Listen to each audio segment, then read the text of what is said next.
Di ujung Wonosari, ada sebuah desa yang tak tercatat di peta. Lebih besar tanda petik mereka bilang. Desa itu hanya muncul ketika malam tak berujung. Di sana, subuh tak pernah datang dan doa tak pernah selesai dibacakan. Inilah kisah desa Kedung Jati, tempat orang mati masih menunggu fajar.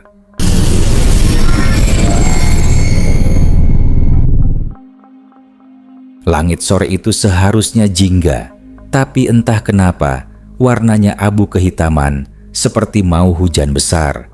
Arif memutar gas motornya pelan, menuruni jalan berliku yang mulai tertutup kabut. Plang kayu bertuliskan, "Selamat datang di Desa Kedung Jati," berdiri miring di pinggir jalan. Catnya pudar, hampir tak terbaca. Ia menarik napas dalam-dalam. Sudah 10 tahun ia tak menginjak tanah kelahirannya di Wonosari itu. Setelah kabar dari seorang tetangga yang bilang ibunya sakit keras, ia buru-buru pulang dari perantauan di kota. Tapi sejak melewati batas desa tadi, ada sesuatu yang terasa salah. Udara di sekitar sunyi. Tak ada suara burung, tak ada anak kecil bermain, bahkan tak ada suara jangkrik. Hanya angin dingin yang meniup ranting kering dan aroma tanah lembab yang entah kenapa terasa seperti bau makam. Rumah ibunya masih sama, berdinding papan dengan pekarangan kecil di depan, pohon pisang di sampingnya, dan genteng yang sebagian hitam dimakan lumut. Saat Arif mengetuk pintu, suara kayu berderit pelan, lalu terbuka sendiri. "Bu," panggilnya pelan. Dari dalam muncul sosok ibunya, Ibu Marni, dengan wajah yang sama seperti dulu. Rambutnya digelung, kulitnya pucat, tapi masih ramah. "Arif, nak, kamu pulang juga." Suara itu lembut, tapi datar. Tatapannya kosong sesaat, lalu tersenyum lagi. Malam itu, Arif makan nasi jagung dengan sayur lodeh. Rasanya aneh, hambar, tapi ibunya makan dengan lahap.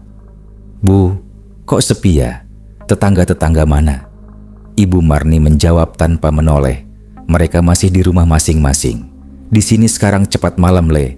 Tidur aja, besok subuh bangun." Arif mengangguk, tapi ia perhatikan jam dinding di ruang tamu. Jarumnya berhenti di pukul 3:07. Ia ketuk kaca jam itu, jarumnya tetap diam. Ia coba lihat ponselnya, baterai penuh, tapi sinyal hilang dan jam di layar juga menunjukkan pukul 3:07. Ia merinding, mungkin karena letih, pikirnya. Ketika ia hendak menutup jendela, matanya menangkap sesuatu di kebun belakang. Bayangan seseorang berdiri diam di antara batang pisang. Sosok itu tinggi, kurus, tanpa wajah jelas. Hanya kain putih panjang yang menjuntai dari kepalanya. Arif menatap lebih lama dan sosok itu perlahan berbalik ke arahnya. Tapi saat ia berkedip, bayangan itu lenyap. "Bu, di belakang ada orang tadi," katanya terbata. Ibu Marni masih duduk di kursi, tersenyum. "Jangan hiraukan, Le. Itu cuma yang jaga tempat ini. Sejak tanah sini retak, banyak yang gak bisa pergi." Arif diameter. Kata-kata itu membuat bulu kuduknya berdiri. "Yang gak bisa pergi? Apa maksudnya?" Ia mencoba tidur, tapi suara aneh terdengar dari dapur. Cetok, cetok, cetok, seperti suara kain dijahit. Ia mengintip dan melihat ibunya duduk di depan meja dengan lilin kecil, menjahit kain putih panjang seperti kain kafan. Setiap tusukan jarum di kain itu, suara desis lirih terdengar dari luar rumah, seperti orang mendesah kesakitan. Arif menahan napas. Ia mundur pelan dan kembali ke kamarnya. Tapi dari arah jendela, ia melihat sesuatu yang membuat darahnya beku. Seluruh langit desa tampak beku dalam warna kelabu, seolah matahari benar-benar tak pernah terbit. Ia menatap jam sekali lagi. Masih 3 menit 7 detik. Detik tidak bergerak. Waktu berhenti. Dan dari luar rumah, sayup terdengar suara orang berbisik. "Belum waktunya subuh, Le." Pagi tidak pernah datang. Arif terbangun dalam gelap yang sama seperti malam sebelumnya. Ia menatap jam dinding. Jarumnya masih beku di pukul 3:07. Ponselnya tetap mati sinyal, bahkan baterainya kini menunjukkan tanda error aneh. Udara kamar terasa pengap, bau lembab bercampur wangi kapur barus. Dari celah jendela, cahaya redup seperti senja, padahal ia yakin sudah tidur lama. "Bu," panggilnya dari tempat tidur, tapi tak ada sahutan. Ia keluar kamar. Ibu Marni tidak ada di ruang tamu. Pintu depan terbuka sedikit, mengeluarkan suara derit panjang yang membuat bulu kuduknya meremang. Dari luar, terdengar suara orang ngobrol pelan, seperti dari kejauhan, sayup-sayup. Arif keluar. Desa Kedung Jati masih sama seperti kemarin. Langitnya abu kehitaman, sunyi dan dingin. Tapi kini ada beberapa warga duduk di teras rumah masing-masing, seolah sedang menunggu sesuatu. Mereka mengenakan pakaian lusuh khas orang kampung, jarik, kaos oblong, sarung, tapi wajah mereka pucat dan tanpa ekspresi. "Pak Sastro?" sapa Arif, mencoba ramah. Itu tetangga lamanya. Pak Sastro menoleh perlahan, bibirnya kaku. "Oh Arif, kamu pulang ya?" "Iya Pak, udah lama gak kesini. Tapi kok aneh ya Pak? Dari semalam gak ada subuh, ayam gak berkokok, jam semua berhenti." Pak Sastro tersenyum tipis, tapi matanya kosong. "Subuh nanti aja Le, belum waktunya matahari nyala." Arif tercengang. "Tapi ini udah pagi kan?" Pak Sastro tak menjawab. Ia justru berdiri dan berjalan pelan ke arah gang belakang, seolah mengikuti sesuatu yang tidak terlihat. Arif memperhatikan. Di belakang tubuh Pak Sastro tidak ada bayangan meski cahaya samar menyinari dari samping. Hatinya mulai tak tenang. Ia melangkah ke rumah lain, melihat anak kecil bermain di halaman, tapi gerakannya aneh, kaku, seperti boneka yang diulang dari gerakan yang sama. "Main apa, Dek?" tanya Arif. Anak itu menatapnya lama, lalu menjawab, "Nunggu subuh, Mas," sebelum berlari ke arah kebun dan menghilang di balik kabut tebal. Arif berlari ke rumah ibu. Ibu Marni sudah duduk di dapur, menenun kain putih lagi. "Bu, ini aneh. Warga semua ngomong hal yang sama. Subuh gak datang-datang. Ini jam kenapa berhenti?" Ibu Marni tersenyum samar tanpa menatapnya. "Karena kita udah gak butuh waktu, Le. Di sini gak ada siang, gak ada malam. Cuma nunggu aja." "Nunggu apa, Bu?" "Nunggu yang belum sadar." Arif terdiam, dadanya berdebar kencang. Ia mundur pelan, tapi tangan ibunya mendadak memegang pergelangan tangannya kuat-kuat. Kulit tangan itu dingin dan keras, seperti kain basah yang menempel di kayu. Ia melepaskan diri dan lari keluar rumah. Langkahnya menimbulkan gema aneh, seperti berlari di ruang kosong tanpa ujung. Ia berbelok ke arah mushola. Bangunan itu masih berdiri, tapi pintunya terbuka lebar. Di dalamnya, belasan orang sedang duduk menghadap kiblat, tapi tak ada satupun yang bergerak. Semua menunduk diam. Azan tak pernah terdengar. Salah satu dari mereka tiba-tiba mendongak, matanya putih seluruhnya. Bibirnya terbuka dan keluar suara parau. Belum waktunya bangun, Le. Arif terpaku. Tubuhnya lemas. Ia mundur dan berlari ke arah lapangan belakang. Dari kejauhan, ia melihat papan kayu besar berdiri di dekat sawah. Tulisan samar di atasnya. "Dilarang menggali tanah bukit. Kuburan longsor tahun 2015. Ia menatap papan itu lama. Jantungnya berdegup tak karuan. Tanggal di papan itu tepat 10 tahun lalu. Longsor, kuburan, bukit. Tiba-tiba dari arah belakang terdengar suara ibunya memanggil, lembut tapi serak. "Arif, pulang. Nak, kamu kedinginan di luar." Ia menoleh. Ibu Marni berdiri di tengah jalan, tapi kali ini wajahnya lebih pucat. Dan di lehernya ada bekas tali putih melilit rapat. Dari ujung kakinya menetes air kotor ke tanah. Arif mundur, mulutnya gemetar. Bebu. Pulanglah, Le. Lalu seketika, semua lampu di rumah-rumah padam bersamaan. Desa Kedung Jati tenggelam dalam gelap pekat. Dan dari kejauhan, untuk pertama kalinya, Arif mendengar bunyi gamelan samar mengalun dari arah bukit pemakaman, pelan, menyesakan, seolah memanggil nama-nama yang sudah lama dikubur. Suara gamelan itu semakin jelas. Irama pelannya seperti datang dari perut bumi, bukan sekadar suara, tapi seperti getaran yang menyusup ke dada. Ting, dung, dung.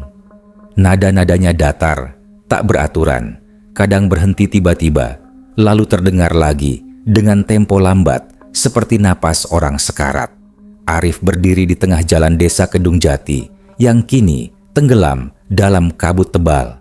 Lampu-lampu rumah mati total, hanya menyisakan cahaya samar dari langit kelabu yang seolah tak pernah berubah. Dari kejauhan, di arah utara desa, terlihat siluet bukit pemakaman, Bukit Watu Lesung, tempat yang dulu ditutup warga setelah longsor besar tahun 2015. Bukit itu, gumam Arif pelan, itulah tempat di mana puluhan warga terkubur hidup-hidup saat tanah tiba-tiba amblas. Ia masih kecil waktu itu, tapi ingatan tentang suara tangis dan teriakan minta tolong masih menghantuinya sampai sekarang. Kini, gamelan itu seperti memanggil namanya. Langkah Arif berat. Tanah di bawah kakinya lembek, seperti becek meski tak hujan. Di sepanjang jalan, rumah-rumah berdiri membisu, jendela tertutup kain putih seperti kafan. Di beberapa teras, Arif melihat bayangan tubuh duduk bersila menghadap ke arah bukit. Tapi, setiap kali ia mendekat, bayangan itu perlahan memudar, seperti kabut yang menolak disentuh. Udara makin dingin, nafas Arif keluar seperti asap. Ia terus berjalan, mengikuti irama gamelan itu, sampai tiba di batas desa, di depan papan kayu yang sempat ia baca sebelumnya. Dilarang menggali tanah bukit, kuburan longsor tahun 2015. Tapi kali ini, di bawah tulisan itu, ada tambahan baru, terpaku dengan paku berkarat. Yang bangkit akan kembali jika dipanggil dengan gamelan. Arif menelan ludah. Tangan gemetarnya menyentuh papan itu, dan tiba-tiba tanah di bawah kakinya bergetar pelan. Dung. Suara gong terdengar keras sekali, menggema dari arah atas bukit. Ia menengadah. Samar-samar di atas bukit terlihat cahaya merah berkelip seperti obor. Dengan jantung berdebar, Arif memutuskan naik. Jalan setapak menuju puncak bukit kini tertutup ilalang tinggi dan lumut tebal. Semakin naik, semakin jelas ia mendengar suara-suara orang ramai, seperti warga sedang berkumpul. Ketika ia sampai di puncak, pandangannya beku.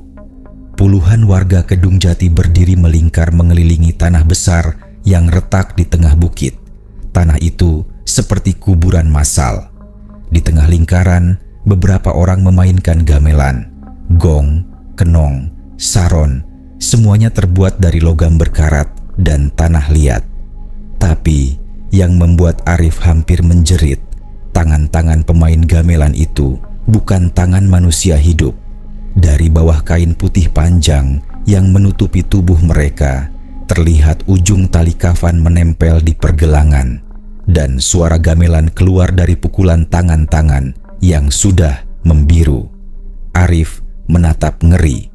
Ia mencoba mundur, tapi kakinya seolah tertarik ke tanah. Salah satu pemain gamelan menoleh perlahan, wajahnya kering, pucat, matanya bolong. Dari rongganya keluar suara bergetar, "Kamu pulang, Le. Sudah waktunya kita semua kumpul." Arif membeku. Itu suara Pak Sastro. "Tapi, Pak, kok?" Pak Sastro tersenyum aneh. "Kita semua udah pulang duluan. Kamu aja yang belum sadar."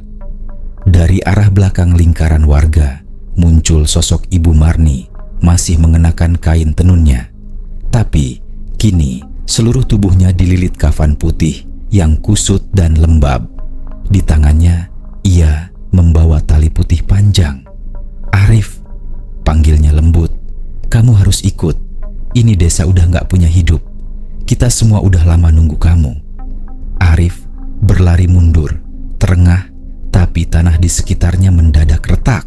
Dari celah tanah itu, muncul tangan-tangan kaku berbalut kain putih, menjulur seperti mencari udara. Bau busuk lumpur dan tanah basah memenuhi udara. Suara gamelan semakin cepat, seperti irama kematian. Arif menjerit, tapi suaranya seolah diserap kabut. Ia terjatuh, lalu melihat di depan matanya sebuah batu nisan separuh tenggelam. Di nisan itu tertulis samar, "Arif bin Marni, meninggal 17 Mei 2015. Dunia tiba-tiba hening, gamelan berhenti. Warga di sekelilingnya perlahan menunduk, lalu satu persatu mulai mengencangkan ikatan tali di tubuh mereka. Suara Ibu Marni bergetar lembut. "Kita udah mati waktu tanah ini longsor, Le. Tapi kamu terus datang ke sini setiap tahun, nyari rumah yang udah gak ada. Sekarang waktunya kamu sadar." Arif menatap tangannya sendiri. Kulitnya mulai memucat, jari-jarinya mengeras. Ia mencoba berdiri, tapi tubuhnya berat. Dari bawah kakinya, tali putih menjalar perlahan, membelit tubuhnya sendiri. Lalu, dari langit yang abu, turun hujan deras bercampur tanah. Gamelan kembali berbunyi, pelan, teratur. Semua warga, termasuk Ibu Marni, menunduk. Dan dalam satu hentakan gong besar terakhir, semua tubuh mereka tenggelam kembali ke tanah. Hening. Hanya tinggal satu nisan baru muncul di tepi bukit dengan tanah masih basah. Tulisan di atasnya lebih besar, "Arif bin Marni." Pagi itu, udara di desa Kedung Jati tidak seperti biasanya. Langit mendung, tapi tidak sekadar mendung. Awan hitam menggantung pekat dan sesekali terdengar gemuruh samar dari balik bukit. Aroma tanah basah menyengat seperti baru selesai digali. Truk kecil berhenti di depan rumah tua bercat abu-abu pudar. Dari dalam turun dua orang laki-laki berpakaian dinas, satpam proyek tambang batu kapur yang baru buka di wilayah barat Kedung Jati. Salah satunya, Pak Darto, menatap sekeliling dengan wajah cemas. "Endra, kamu yakin tempat ini masih ada penduduknya?" tanyanya pada temannya. "Katanya dulu rame, tapi semenjak longsor 2015 itu, katanya desa ini ditutup pemerintah," jawab Andra sambil memeriksa peta di tangannya. "Cuma aneh, ada laporan dari warga desa tetangga. Katanya semalam dengar suara gamelan dari arah sini." Pak Darto mendengus pelan. "Ah, gamelan tengah malam? Siapa yang main di desa mati begini?" Mereka berdua berjalan menyusuri jalan yang ditumbuhi ilalang tinggi. Rumput bergoyang, pelan tertiup angin dingin, dan kabut tipis mulai turun. Di sisi kiri jalan, terlihat bekas rumah-rumah reot, jendela terbuka, genteng miring, dan beberapa papan nama keluarga masih terpaku di depan rumah yang kini kosong. Salah satu papan masih terbaca jelas, "Keluarga Ibu Marni." Pak Darto menghampiri halaman rumah itu. Ada bekas tapak kaki di tanah basah, seolah baru dilewati seseorang. Ia berjongkok menyentuhnya. "Ini baru Nendra. Lihat, masih lembek," katanya. Andra menatap dengan dahi berkerut. "Gak mungkin toh? Gak ada warga di sini. Semua udah pindah sejak longsor." Mereka masuk perlahan ke dalam rumah. Bau apak langsung menyeruak. Di meja ruang tamu masih ada piring berisi nasi jagung yang mulai berjamur. Di dinding, jam bulat tergantung dengan jarum berhenti di angka 3:07. "Waktu berhenti," gumam Andra pelan. "Kayak rumah ini gak pernah hidup lagi," balas Darto. Namun tiba-tiba dari arah dapur terdengar bunyi cetok, cetok, seperti jarum menembus kain. Mereka saling pandang. Darto menyalakan senter, menyorot ke arah sumber suara yang terlihat membuat darah mereka membeku. Di meja dapur tergeletak kain putih panjang, penuh noda tanah, dan di ujungnya tertancap jarum besar dengan benang yang masih menggantung. "Siapa yang jahit ini semalam?" bisik Andra. Belum sempat Darto menjawab, atap rumah bergetar. Dari celah genteng, tanah kering mulai rontok perlahan seperti hujan. Semakin lama, semakin banyak. Hujan tanah itu turun deras, menutupi meja, kursi, dan lantai. Darto menjerit kecil, menutup kepala. "Ndra! Keluar, Ndra!" Mereka berlari keluar rumah. Tapi pemandangan di depan mata membuat mereka membeku di tempat. Seluruh desa Kedung Jati kini seperti ditimpa hujan tanah dari langit. Tanah berwarna coklat tua, kental, jatuh seperti abu vulkanik. Dari sela-sela rumah, terlihat tangan-tangan tanah muncul sesaat, lalu tenggelam lagi. Dan di antara gemuruh hujan tanah itu, samar-samar terdengar gamelan. Pelan, tapi jelas. Darto berusaha menyalakan truk, tapi mesinnya mati total. Andra menatap ke arah Bukit Watu Lesung. Di puncak bukit, tampak bayangan seseorang berdiri dengan tubuh terbungkus kain putih. Kepalanya menunduk. "Andra, itu siapa?" Andra tidak menjawab. Ia perlahan berjalan ke arah bukit, seolah tubuhnya ditarik oleh suara gamelan itu. Darto berteriak, "Ndra, balik, Ndra!" Namun Andra terus berjalan. Setiap langkahnya, tanah makin lembek, lalu akhirnya ia tenggelam sampai lutut. Darto mencoba menariknya, tapi tangan Andra terasa dingin, seperti batu nisan yang basah. Mendadak tanah di sekitar mereka pecah. Dari dalam retakan itu, muncul ikat tali kafan putih yang menjulur seperti ular melilit kaki Andra. Jeritannya memecah kabut. "Lepasin, lepasin aku!" "Ah!" Darto mencoba menebas tali itu dengan parang kecil, tapi seketika tanah di bawahnya juga merekah, dan dari dalamnya muncul wajah pucat penuh tanah. Matanya bolong, kulitnya sobek di pipi. Wajah itu menatap Darto dan berbisik lirih, "Jangan ganggu yang sudah dikubur." Darto terhuyung mundur, berlari ke arah truknya. Tapi dari kaca spion, ia melihat sesuatu yang membuatnya hampir gila. Andra kini berdiri di tepi bukit, mengenakan kain kafan putih, kepalanya menunduk, dan gamelan masih berbunyi di belakangnya. Ia menatap ke arah Darto, lalu tersenyum, dan hujan tanah turun semakin deras, menutupi seluruh desa. Keesokan harinya, tim penyelamat dari kota datang setelah mendapat laporan ada 2 pekerja hilang di Kedung Jati. Mereka menemukan truk terparkir di tengah jalan desa yang separuh tertimbun tanah. Di dalamnya hanya ada topi projek dan seutas tali putih kotor. Tak ada jejak manusia. Tapi dari arah Bukit Watu Lesung, samar-samar terdengar bunyi gong besar berdentum sekali. Dung. Dan setelah itu, hening total. 3 hari setelah laporan hilangnya 2 pekerja proyek, tim relawan bencana dan arkeolog dikirim ke daerah Kedung Jati, Wonosari. Tujuannya sederhana, mencari sisa-sisa longsor lama yang kabarnya menyimpan situs kuno. Namun, tak ada yang tahu bahwa yang akan mereka temukan bukan sekadar puing, melainkan sesuatu yang tak seharusnya ada. Truk besar berhenti di depan jalan masuk Kedung Jati. Tanah masih basah, lumpur menempel di ban. Udara di sekitar desa terasa berat, seperti ada lapisan kabut halus yang menggantung dan tak mau pergi. Pemimpin tim, Dr. Ratna Prabandari, seorang arkeolog senior dari UGM, menatap plang tua di depan mereka. "Selamat datang di desa Kedung Jati." Tapi anehnya, catnya baru, seolah baru dicat beberapa hari lalu. Ratna mengerutkan dahi. Siapa yang cat ini? Padahal di peta, desa ini sudah dihapus sejak 2015, gumamnya pelan. Di sampingnya, relawan muda bernama Bima menatap layar ponselnya.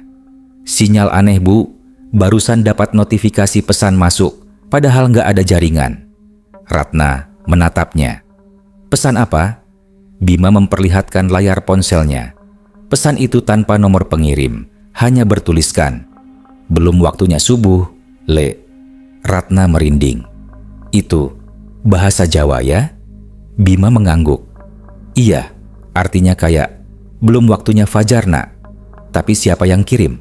Nomor gak ada, sinyal juga hilang terus. Mereka memutuskan tetap lanjut. Di sepanjang jalan masuk, tanah tampak seperti baru terguncang. Di beberapa titik, terlihat bekas gundukan tanah yang membentuk seperti pusara tanpa nisan. Bau anyir samar tercium dari arah Bukit Watu Lesung. Ketika tim mencapai tengah desa, mereka menemukan sebuah truk kecil, plat nomor Project Batu Kapur, separuh tertimbun tanah. Di dalamnya hanya ada helm Project dan seutas tali putih kusut. Ratna menunduk mengamati tali itu. Ini seperti tali kafan. Salah satu anggota tim spontan menegur, "Bu, jangan asal ngomong begitu." Ratna Diamond. Tapi dalam hatinya, ia tahu tali itu memang mirip sekali dengan tali pocong yang pernah ia lihat dalam ritual pemakaman. Mereka mendirikan tenda di depan rumah tua yang masih berdiri. Rumah itu milik Ibu Marni, tertulis jelas di papan kayu yang hampir lapuk. Malamnya, saat semua istirahat, angin mulai bertiup pelan membawa aroma busuk dan bau tanah basah. Ratna membuka laptopnya, mencoba memindai area sekitar lewat sensor getar tanah. Tapi hasilnya membuat darahnya membeku. Ada denyut getaran kecil dari bawah tanah, teratur mirip detak jantung manusia. Ia menatap grafik itu tak percaya. Ini bukan pergerakan tanah biasa, gumamnya. Bima menghampiri. Mungkin gempa mikro, Bu. Ratna menggeleng. Tidak, ini seperti sesuatu yang hidup di bawah sana. Tiba-tiba dari arah dapur rumah terdengar suara cetok, cetok. Persis seperti di laporan warga hilang sebelumnya. Bima bangkit dengan senter di tangan, menyorot ke arah suara. Yang terlihat membuat mereka berdua nyaris menjerit.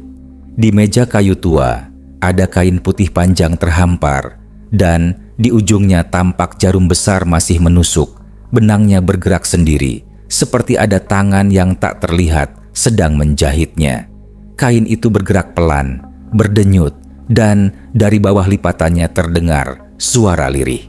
Ratna menahan napas, lalu mendekat.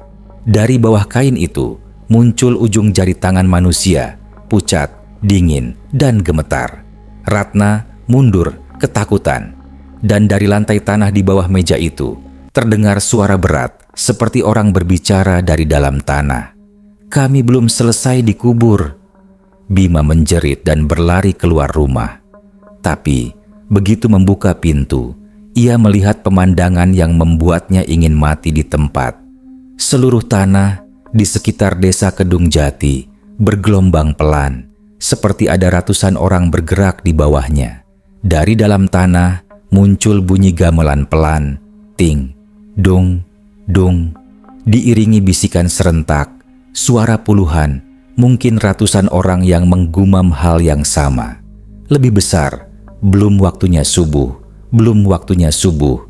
Ratna mencoba kabur, tapi tanah di bawah tenda mulai merekah. Dari retakan itu, muncul wajah pucat penuh tanah dengan tali putih melilit di lehernya. Wajah itu menatap Ratna dan berbisik lirih, "Sampaikan pada mereka, jangan bangunkan kami." Suara gamelan makin cepat. Dari arah Bukit Watu Lesung, muncul cahaya merah menyala, disusul suara gong keras sekali. Dung! Ratna terlempar ke belakang, pingsan. Keesokan harinya, tim penyelamat dari kota hanya menemukan peralatan tenda kosong dan laptop terbuka dengan layar masih menyala. Di layar itu tertulis data terakhir dari sensor tanah. Detak berirama stabil dengan pola tulisan otomatis yang muncul sendiri. Kedung Jati masih hidup. Kami belum waktunya subuh. Seminggu setelah hilangnya tim arkeolog di Kedung Jati, pemerintah daerah Wonosari menurunkan tim investigasi khusus. Mereka datang dengan alat berat, kamera drone, dan sejumlah petugas bersenjata. Tujuannya jelas, memastikan tidak ada korban lain dan menutup akses desa secara permanen. Namun sejak awal, perjalanan menuju Kedung Jati sudah terasa salah. Jalan menuju desa seolah berubah arah setiap beberapa kilometer. GPS mereka berputar-putar, sinyal hilang total, dan kabut mulai turun lebih cepat dari biasanya. Di radio komunikasi, suara petugas di pos bawah masih terdengar jelas. Sampai satu titik, tiba-tiba disusul suara lain menyela pelan.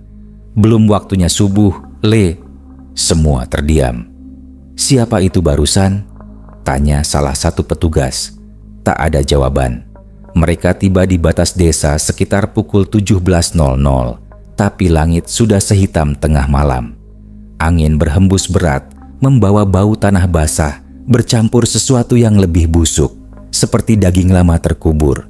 Lampu kendaraan menyorot papan kayu lapuk bertuliskan, "Selamat datang di Desa Kedung Jati." Dan di bawahnya ada ukiran baru, tergores seperti dengan kuku, "Kami belum selesai dikubur." Ketua tim, Kapten Surya, memerintahkan pasukan memeriksa area. Di antara reruntuhan rumah, mereka menemukan tenda bekas tim arkeolog. Peralatan masih utuh, laptop terbuka, layar menampilkan teks otomatis berulang. Lebih besar dari Kedung Jati masih hidup, belum waktunya subuh. Salah satu anggota Yusuf mendekati rumah Ibu Marni. Rumah itu tampak utuh, padahal seharusnya roboh. Jendela tertutup kain putih. Di teras ada kursi kayu dan mangkuk nasi jagung, masih hangat, beruap. "Bu, ada orang?" panggil Yusuf pelan. Pintu berderit terbuka perlahan. Dari dalam terdengar suara langkah pelan. Cetok, cetok, seperti jarum dijalankan. Cahaya senter menyorot meja di dalam, dan mereka semua tertegun. Seorang wanita tua duduk membelakangi mereka, menjahit kain putih panjang yang menjuntai ke lantai. Rambutnya disanggul rapi, kulitnya pucat. Di depannya berdiri seorang laki-laki muda, berwajah pucat, mengenakan baju lusuh. Ratna mengenalinya dari foto laporan sebelumnya. "Arif," Yusuf berbisik. "Astaga, itu bukan manusia."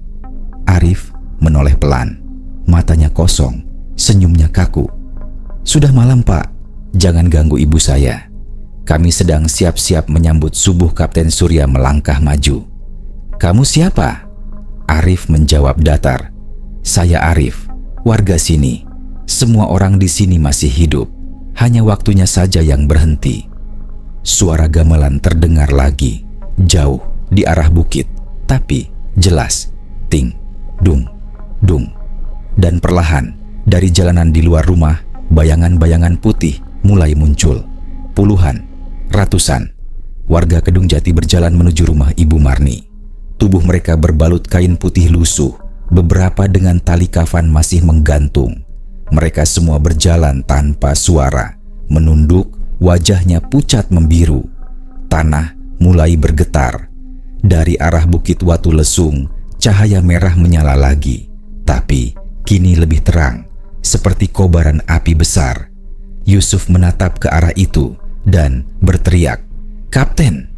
Bukitnya retak, dan benar, puncak bukit perlahan terbelah. Dari dalamnya muncul asap hitam pekat, disertai suara jeritan panjang yang tidak seperti manusia. Gamelan makin cepat, dung, dung, dung, sampai tiba-tiba semua berhenti bersamaan.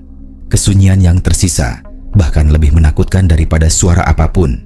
Arif menatap tim investigasi satu persatu, lalu berkata dengan nada yang datar namun mengguncang, "Kami dikubur tanpa doa, dibiarkan di bawah tanah tanpa sempat pamit. Jadi kami kembali menunggu subuh yang tidak pernah datang." Ibu Marni berdiri perlahan, memegang ujung kain kafan yang dijahitnya.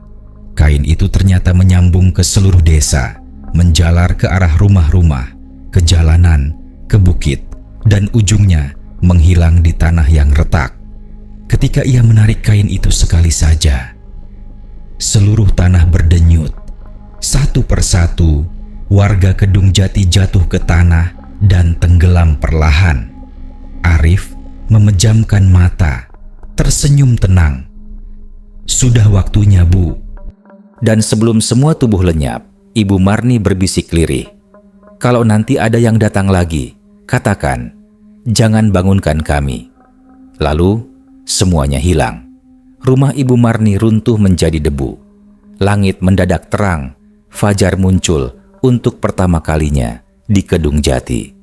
Tapi yang aneh, ketika sinar matahari menyentuh tanah, desa itu perlahan memudar. Seolah semua yang ada di sana, rumah, jalan, bahkan bukit, hanyalah bayangan. Tim investigasi panik berlari keluar batas desa. Tapi begitu menoleh ke belakang, Kedung Jati sudah tidak ada. Hanya hamparan hutan dan batu cadas, seolah desa itu tak pernah berdiri di sana. Beberapa hari kemudian, laporan resmi dirilis. Tidak ditemukan desa bernama Kedung Jati di wilayah administratif Wonosari. Seluruh bukti fisik hilang. Namun, satu hal ganjil masih tersisa. Di posko evakuasi, salah satu petugas membersihkan lumpur dari peralatan investigasi. Ia menemukan rekaman audio dari kamera body cam Kapten Surya. Suara terakhir yang terekam hanyalah desisan pelan dan bisikan yang sangat jelas. "Belum waktunya subuh, Le." Setelah itu, suara gong besar berdentum satu kali. Dung, dan rekaman terputus. Kini, desa Kedung Jati tak lagi ada di peta, tapi gamelannya masih terdengar setiap tanggal 27 Oktober. Beberapa warga bersumpah mereka melihat kain putih menjalar di tanah setiap menjelang subuh. "Jangan bangunkan kami. Belum waktunya subuh, Le." Dan sampai hari ini, tak ada yang berani melewati Bukit Watu Lesung setelah matahari terbenam. Desa Kedung Jati, tempat kematian menunggu subuh.